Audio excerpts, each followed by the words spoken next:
Here now is Chief Meteorologist Tom Sorrells with Talk to Tom.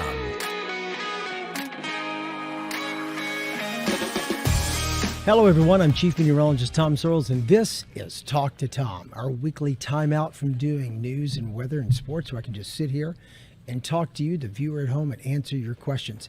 Usually, when you think of meteorology, it doesn't sound like a very dangerous job. I'm not one to go stand out in the storms. I'm one to stand at the chroma key wall and talk about the storm.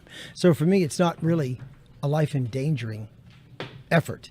But for one man, one forecaster, forecasting the weather and talking about climate change ended up with death threats. Coming up, we're going to talk to our friend Chris Gloninger about his story. Chris made national headlines when all of a sudden he was threatened after talking about climate change on TV. It's going to make a very interesting topic for you. I hope you enjoy it in the second half of our show. But first, as we do every week, I'm answering your weather questions. Remember, you can get in on the conversation by simply submitting a question to clickorlando.com/talk to Tom. All right, our first questions come to us from our friend Javier. Go, Javier. I'm wondering if you ever sleep during hurricanes and stuff, or do you switch with someone else? Because it seems like a lot of pressure for meteorologists to handle. So that's what I want to know. That is a fantastic question. And I get that question a lot. I get that a lot because I tend to not sleep much during the storm. Now, leading up to the storm, the week or 2 or 10 days out, when we start to figure out we're going to be in a cone, and then we would go under the cone of uncertainty or the cone of warning, we end up doing 12 on, 12 off, 12 on, 12 off. I'll stay here till 2 a.m. Meteorologist Troy Bridges takes my place at 2 a.m. And then on the weekends, we do the same thing. And sometimes we'll knock it off at midnight or 1 and leave an hour where we don't do a cut in. But for the most part, we do updates on the hour and then every half hour until it gets closer. And then we're getting closer, it's going to be the day or the day before landfall, we go into what we call wall-to-wall coverage. And so normally when we're in wall-to-wall coverage and landfall is imminent, I don't sleep, or I don't sleep much.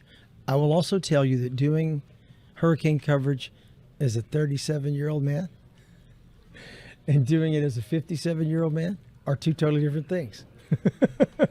Staying awake all night when you're, 37, 38, 39, 40 is different than when you're aging out. So all of a sudden, it's a little harder. I've gotten older, but I can still do it. I can still stay awake 36 hours. Current management philosophy is for me to stay on till really, really late in the night and then rest my voice for a couple of hours, if not 4. They'll give me a little time off, so I do sort of put on a neck brace and kind of chill out. But I don't sleep, or I don't sleep much. There are places where people camp out here at the station, different sales rooms, different offices, blah, blah, blah.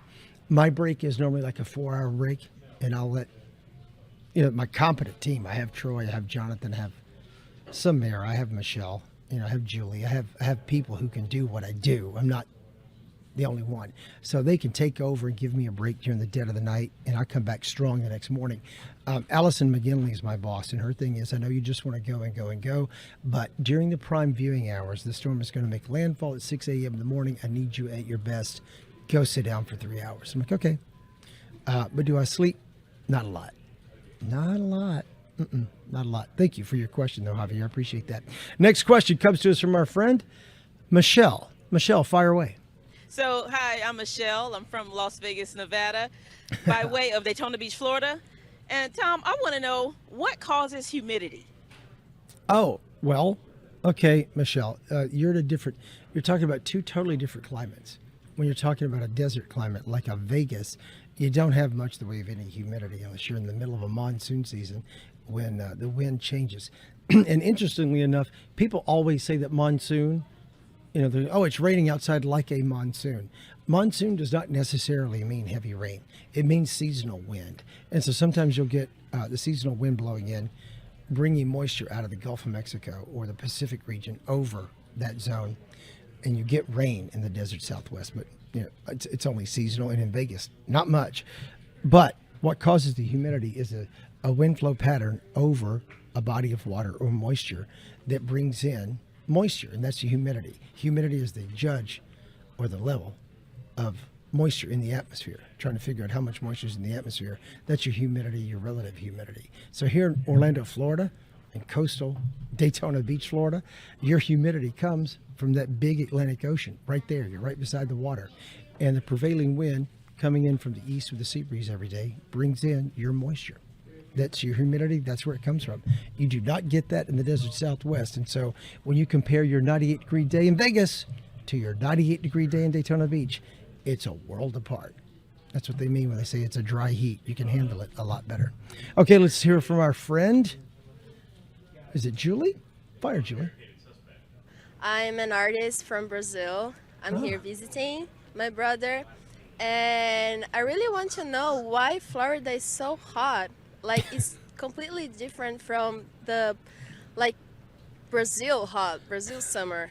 Here is, like, so humid and so hot. You can't even walk on street properly. So that's it. All right. Okay, first of all, welcome. Your accent is fabulous. I love to hear people who speak Portuguese for a native language speak. It's a very, when they speak English, it's cool how you sound. Thank you very much for being here, and I love to see your artwork. But here's the deal. We're not that different than parts of Brazil. So Brazil's a big country, and I don't remember how many climates you have, but here in Florida, we are what you call a subtropical climate. So for half the year, for 6 months out of the year, we're not tropical at all. But during this time of year, when you happen to be here, we are tropical. We're hot, so hot and humid. And we've been setting records for the last 2 or 3 months. Every day's been above normal, just about. And every day's been so hot. And it has been hard to walk on the sidewalk of the streets with the heat coming off the asphalt.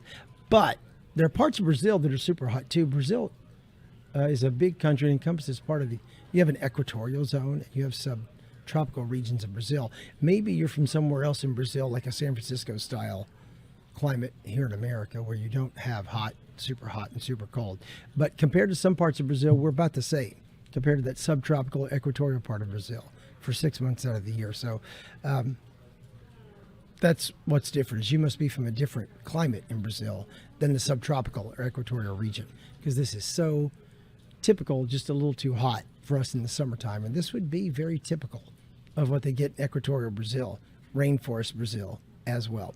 I appreciate your questions. Anybody home wants to ask a question, feel free to log on the web, clickorlando.com/talk to Tom.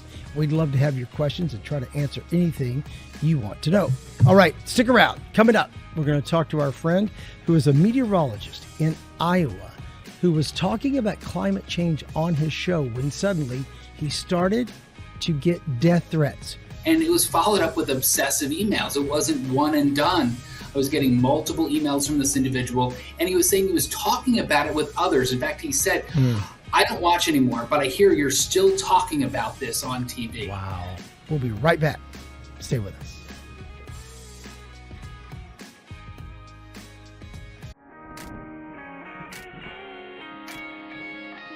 All right, welcome back, everybody, to Talk to Tom. I am Chief Meteorologist Tom Sorrells. If you're just now tuning in, you missed a great first half of the show.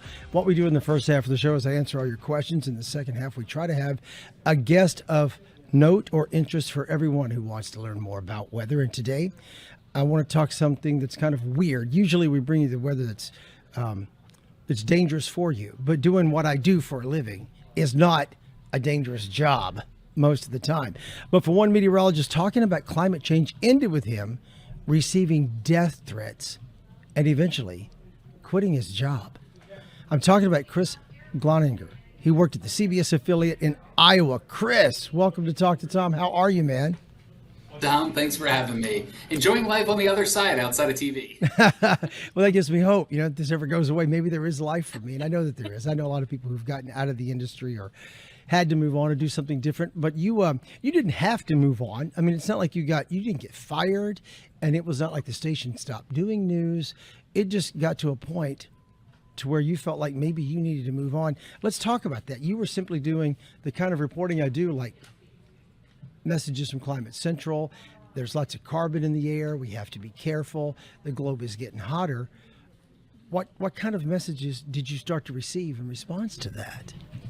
Yeah, the pushback was immediate. Tom, and I started talking about climate change when I was in Boston, and the sister station to the one I worked at in Iowa kind of was the reason why I got recruited for that position. And it was a lot of that work in climate change. But as soon as I started talking about it, I received pushback from viewers that didn't want to hear about it because they thought climate change was a political issue. And it's interesting because the utility grid, the power, is fueled by wind out there. More than 60% of the utility is fueled by renewable energy. And because of that, utility costs are lower than I was paying in Boston for a house twice the size. So I thought it was a no-brainer. I thought talking about it I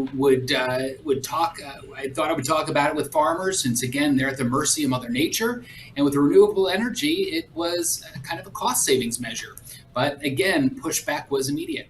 But what did they say? I mean, when I was in high school, back in the day, man, I'm going to kill you, or I'll do something in the newsroom, and my boss, Allison, said, "Oh gosh, if I do that, Allison will kill me."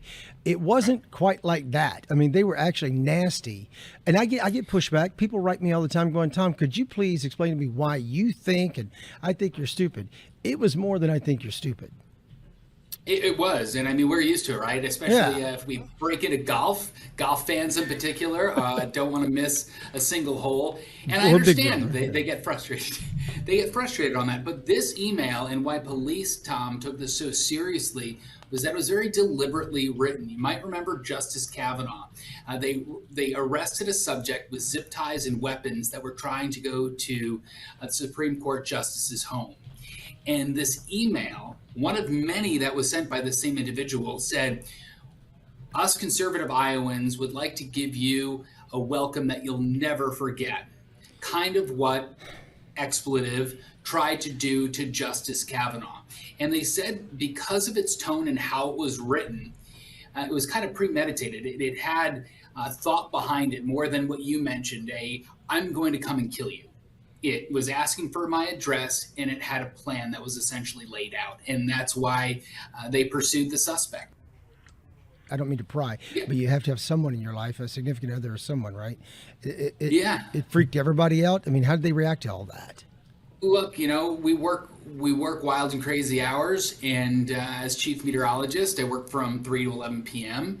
And my wife's home alone. And we installed a security camera. And with intelligence, with the security cameras, they can tell you if it's an animal on the camera, if it's a person on the camera. So you're sitting and you get an alert on your phone right before the 10 o'clock or 11 o'clock newscast, and you see, person detected on the back camera, and your heart starts to race. And that's not just for me, it's for my wife, who was sitting home alone at the time. And no matter every safety measure that we took, every preventative measure that we took, there's no way to really rest and kind of put it in the back of your mind when you have somebody that was angry at what you were doing. They were issued a summons. There was no jail time, but you never know what hill somebody is willing to die on. And if they think that this is a cause, they thought I was being a mouthpiece to a political movement, whereas simply I was just relaying the science. And that's what was concerning. And it was followed up with obsessive emails. It wasn't one and done.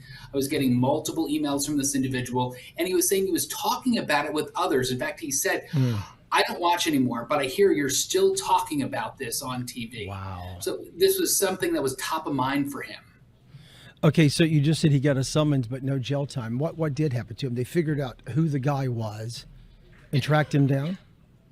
They did. They went to his house, and they said he likes to spout off at times, and he got behind the keyboard and decided to fire it off. He was releasing some of his anger and rage via email, and he said he didn't intend on doing that, but that really doesn't give you peace of mind when you're living it and that's your reality. So between the fine and court fees, I think it added up to $150 to essentially threaten somebody's life, which is kind of a small price to pay. That's pretty incredible to me that he got away with that for nothing. You'd think I would think that's terroristic threatening. I would think. You'd think. Trying to tell me you're going to kill me is totally different than just I hate the Buckeyes, which I get it all. So all right, what exactly were you saying that you were just talking about? Number of warm days, carbon in the atmosphere, the kind of stuff I do, right? Right. I was focusing on the positive too, and in that great graphic that Climate Central, Climate Matters produces, which Yes. shows how much wind, could power this number of houses, how much energy that wind today was creating. I mean, this should be something that everyone is excited about, right? And if you're a conservative-minded person, there's nothing more fiscally conservative than finding ways to lower costs, right? Lower energy costs, finding a way to power the grid in a way that's more, economical. I was also talking about how these disasters, mitigation and adaptation, are fiscally conservative because you're paying for reducing the damages brought on by stronger storms in the future. Instead of bailing out every hurricane and tornado, the victims from every hurricane and tornado, you're taking mitigation and adaptation measures, which again save us more money in the long run. So these weren't some activist talking points that I was mentioning. These were data-driven science facts that I was bringing my audience several times a week. Yeah, it wasn't nothing controversial. You weren't saying kill your car, ride a bicycle. Right. No, don't stop raising corn. No. You were doing all the good stuff. All right, well, let's talk about what's going on with you now. So you left TV altogether. Mm-hmm. What are you doing? My wife jokes because I've been doing some stuff on the networks as a contributor. So I don't know if it has really gone away, but my full-time job has been to work in the climate field and a coastal and environmental engineering company, Woods Hole Group. And what they do is they work with communities to help them adapt to climate change to become more resilient. And there's this missing piece, and Tom, I don't need to tell you, in the world of meteorology and sciences in general, there is a certain part of our profession that maybe lack communication skills. They're excellent with the math and science part of it, but maybe they don't know how to communicate it. And there's that need in this when you're working with communities to find out what is next for them. There's this need to help them understand what we're working with them to try to do, what we're trying to accomplish, why it's important to invest in mitigation and adaptation measures going forward so they understand. Essentially, it's boosting climate literacy. It's what I was doing with Climate Matters and Climate Central on TV for 18 years, but it's kind of going to public meetings and helping them better understand the work that we're trying to do and trying to explain why it is so critical. I mean, we really should have started acting yesterday, but if we didn't start yesterday, at least we can start today or at least tomorrow. All right, last question. We're running out of time here, but it's been a great interview. Surveys do show. We used to say we live in 6 different Americas, and then we kind of compacted that down now because more and more people have come to the side of, hey, this is a problem. But for those who still believe that there's a political agenda to it, or we're trying to change their minds about it for some other reason, what would you say to them? Yeah, climate scientists have tried to look at every other possible explanation for this warming. Blaming it on humans is not the easiest way out. It's the most difficult reason for this warming. And they have tried to explore every other possible option, any possible way from solar cycles to other natural cycles, and nothing adds up. It just is that connection between CO2 and our atmospheric warming. But the other thing I try to tell people, Tom, is I don't need people to believe the science. I just need them to understand that action matters and action can produce opportunity. It can be jobs. Again, it can be like renewable energy, which is lower than costs of coal and other fossil fuels. So it just makes sense. And that is what people need to realize, that it doesn't need to be political. It just needs to be the best financial decision that we can make as a country. All right. Hey, man, I'm so sorry you got threatened. It's just ridiculous. I appreciate it. And thank you for telling your story. I've seen you all over, and I was excited to get you on the show for today. I appreciate you coming in. Ladies and gentlemen, Chris Gloninger, the guy who had trouble in Iowa for simply talking about climate change. And thank you at home for watching another episode of Talk to Tom. We appreciate you. We're on every Thursday right here on the powerful WKMG. You can always watch us anytime worldwide on your smart TV on the News 6 Plus app. See you soon.